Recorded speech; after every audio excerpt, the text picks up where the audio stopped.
अस्सलाम वालेकुम, मैं हूं मोहम्मद शफीक भट्ट। आज हम इंग्लिश ग्रामर में एक बड़े इम्पोर्टेंट के टॉपिक पे बात करने जा रहे हैं कि difference between can, may and might. बहुत सारे स्टूडेंट इसमें कंफ्यूज होते हैं कि तीनों के मीनिंग कैन, मे, माइट, तीनों के मीनिंग एक जैसे हैं। उर्दू हिंदी में जैसे सकता है, कर सकता है, हो सकता है, जा सकता है, यानी सकते के माने में आते हैं।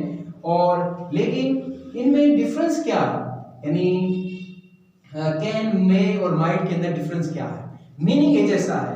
तीनों जो है इंग्लिश ग्रामर में पॉसिबिलिटी के माना में इस्तेमाल होते हैं। पॉसिबिलिटी क्या है? यानी इम्कान है, यानी गालिबन के माना में उर्दू में तर्जुमा करते हैं। शायद है, हो सकता है, यानी पॉसिबल के माना में, पॉसिबिलिटी के माना में इनको इस्तेमाल किया जा सकता है।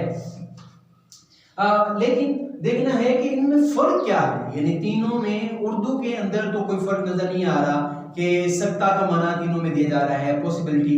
लेकिन जो मेन बेसिक कंसेप्ट इसका है, अगर समझना चाहें उर्दू इंग्लिश में, तो वो ये है, कैन जो है ये भी पॉसिबल में आता है, ये भी पॉसिबिलिटी में आता है, ये भी पॉसिबिलिटी में आता है। लेकिन कैन जो है ये पॉसिबिलिटी इसमें सबसे ज्यादा होती है। अगर आप परसेंटेज देना चाहें तो मैं कहूंगा कि 90% पॉसिबिलिटी कैन में पाई जाती है।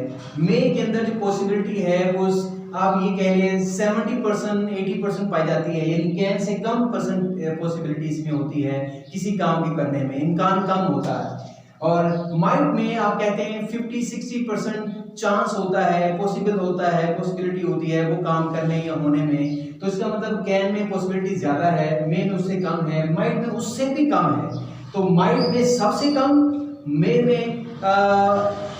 में जो है ये माइट से ज्यादा, और कैन में सबसे ज्यादा पॉसिबिलिटी होती है। मैंने एवरेज के लिहाज से बताया कि इसको 90 पे ले लें, इसको 70 पे ले लें, इसको 50 पे ले लें। मतलब इस तरह भी समझना चाहिए तो आपको कंसेप्ट क्लियर होना चाहिए कि पॉसिबिलिटी कम है।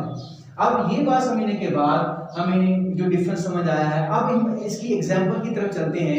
अगर फिर और ज्यादा अंडरस्टैंड करेंगे कि क्या फर्क है। इट कैन रेन टुडे, आज बारिश हो सकती है। इट कैन रेन टुडे, आज बारिश हो सकती है। तो कैन के बारे में मैंने पहले कई बार बताया कि कैन जो है, रेन जो है ये वर्ब भी है और नाउन भी है। और मैंने कैन के बाद जो मॉडल वर्ब कैन है, इसके बाद मैंने वर्ब यूज किया है। बारिश हो सकती है।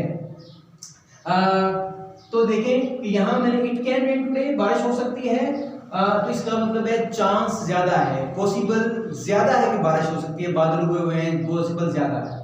अगर ये कहूं इट मे रेन टुडे, आज बारिश हो सकती है, तर्जुमा वही है, लेकिन इसमें पॉसिबिलिटी कम है। उसमें अगर 90% चांस है बारिश का, पॉसिबल है, लेकिन मे में पॉसिबल कम है, पॉसिबिलिटी कम है, चांस कम है कि इट मे रेन टुडे, यानी बादल हल्के फुल्के हैं। 70% आप कह सकते हैं, 80% कह सकते हैं कि बारिश हो सकती है, थोड़ी पॉसिबिलिटी है कैन की निस्बत। तो इट मे रेन टुडे।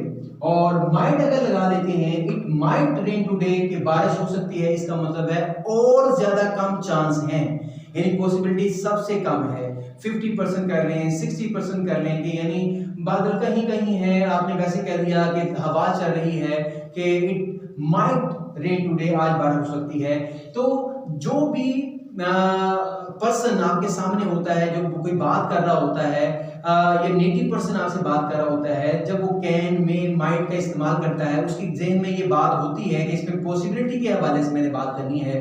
जब आप इट मे रेन कहते हैं तो अगले बंदे को समझ आ रहा होता है, और आप खुद भी अंडरस्टैंड कर रहे होते हैं, कंसेप्ट होता है कि मैं कम चांस की बात कर रहा हूँ, या हल्की फुल्की बादल है, तेज हवा चल रही है, लेकिन हो सकता है कि बारिश हो जाए, पॉसिबिलिटी कम है। फिर माइट लगाते हैं, माइट में मे में लगाते हैं, फिर मे में चांस थोड़ा सा ज्यादा होता है कि यार इसमें ज्यादा चांस है। जब कैन लगा देते हैं तो मैक्सिमम चांस और पॉसिबिलिटी होती है कि बारिश जो है वो हो जाए। तो होप कि आपने अंडरस्टैंड किया कि ये पॉसिबिलिटी के माना में आते हैं, लेकिन इसमें पॉसिबिलिटी मैक्सिमम होती है, इसमें थोड़ी सी कम होती है, इसमें सबसे कम होती है।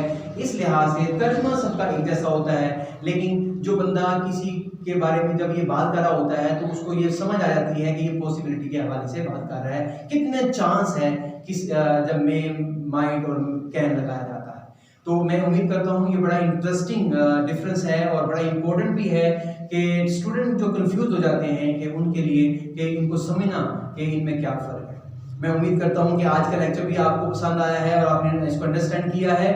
और तमाम व्यूअर्स को मैं रिक्वेस्ट करता हूं, प्लीज़ मेरे जो चैनल है WSH शेयरिंग, इसको लाइक करें, इसको शेयर करें, इसको सब्सक्राइब करें। इसी तरह फेसबुक पर में जो पेज है English grammar and spoken English आइट्स के नाम से, प्लीज़ उसको भी लाइक करें, शेयर करें, सब्सक्राइब करें। मेरी सारी वीडियो आपको वहां मिल सकती है।